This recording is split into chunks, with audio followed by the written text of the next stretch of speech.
Hello guys, আজ আমরা যাচ্ছি আমাদের গ্রামকে এক্সপ্লোর করার জন্য। আমরা জানতে পেরেছি আমাদের গ্রামে 300 থেকে 400 বছরের একটি পুরনো মন্দির আছে। তো বন্ধুরা, চলুন মন্দিরটিকে এক্সপ্লোর করি।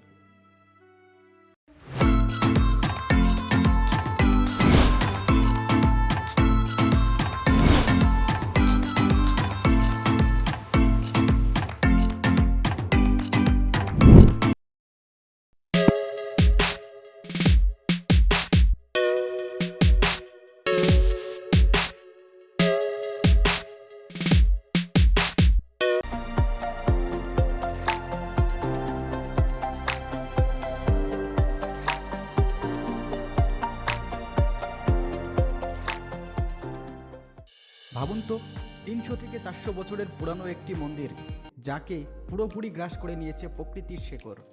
বন্ধুরা, আজ আমি দাঁড়িয়ে আছি ঐতিহাসিক মদনমোহন মন্দিরের সামনে। তবে এখানকার আসল অ্যাডভেঞ্চার হলো, মন্দিরে ঢোকার জন্য মাটি কিংবা কংক্রিটের সিঁড়ি নয়, উঠতে হবে 15 ফুট উঁচুতে বাঁশের মই দিয়ে। এই মন্দিরটি প্রায় ধ্বংসস্তূপে পরিণত হয়েছে। স্থানীয়দের মতে এটি প্রায় 300 থেকে 400 বছরের পুরানো।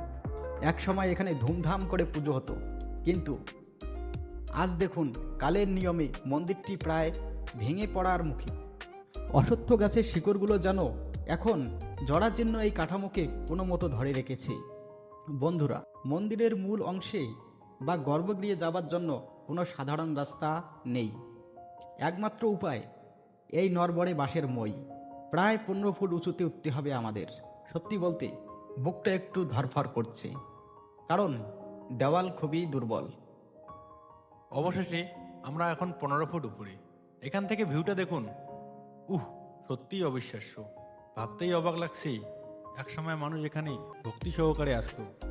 উপরে উঠে মনে হচ্ছে আমি এক ইতিহাসের কোনো পুরনো পাতায় দাঁড়িয়ে আছি। এই জায়গায় দেখলে বোঝা যায় প্রকৃতির শক্তি কতটা প্রবল।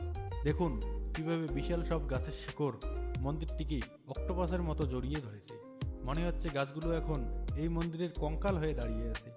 শিকড়গুলো দেওয়ালের গভীরে ঢুকে গেছে, যা একই সাথে মন্দিরটাকে ভেঙে ফেলছে, আবার অদ্ভুতভাবে ধসে পড়া থেকেও আটকে রেখেছে। কাছ থেকে দেখলে বোঝা যায় এর প্রতিটি ইটের পরতে জমে আছে 300 বছরের ইতিহাস। এখানকার দেয়ালগুলোর পলেস্টার খসে পড়েছে বহু আগেই। এখন শুধু বেরিয়ে আছে সেই পাতলা ইট, আর তার ওপর সময়ের সাক্ষী হয়ে জমে থাকা পুরু শ্যাওলার আস্তরণ।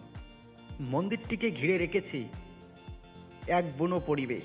চারপাশটা একদম জনমানবহীন, শুনশান। শহরের কোলাহল এখানে পৌঁছায় না। শুধু ঝিঝি পোকার শব্দ আর পাখির ডাক ছাড়া এখানে কিছুই শোনা যায় না। এই নিস্তব্ধতা আর ধ্বংসস্তূপ মিলে জায়গাটিকে যেন রহস্যময় করে তুলেছে। ইতিহাস আর অ্যাডভেঞ্চারের এই মিল আপনাদের কেমন লাগলো? দেখা হচ্ছে পরের ব্লগে। ততক্ষণ ভালো থাকবেন। ধন্যবাদ।